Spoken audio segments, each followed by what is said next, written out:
It's hundreds of years in the future, and the polar ice caps have melted. Water is everywhere. The only hope for those still alive is to find dry land, and one little girl carries the secret on her back. Kevin Costner is the mariner, a loner who guides his sailing vessel to a floating city called the Atoll. It's there where he meets the little girl named Enola and her guardian Helen. Proper introductions first. Dennis Hopper is the evil deacon, a military priest who runs the Smokers. They're an oily group of murderers who want the little girl.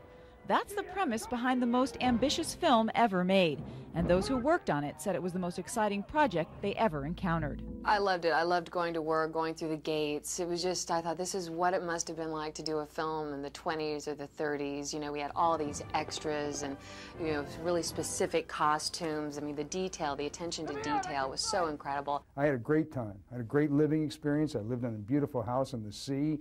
I played some quality golf because I was a bad guy chasing the good guy, so I had really quality time off screen. I had quality time on screen. With a cast and crew of more than 1,500, Waterworld was a city in itself.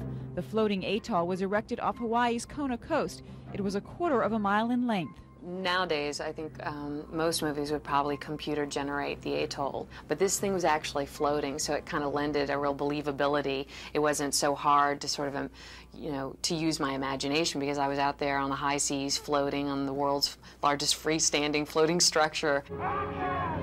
Yes, you'll see plenty of explosive scenes in Waterworld. It's some of the best action ever to hit the screens, scenes that were both dangerous and exciting for the actors. One time I was hooked up on a harness, and then he just bungees down, grabs me. It was really scary.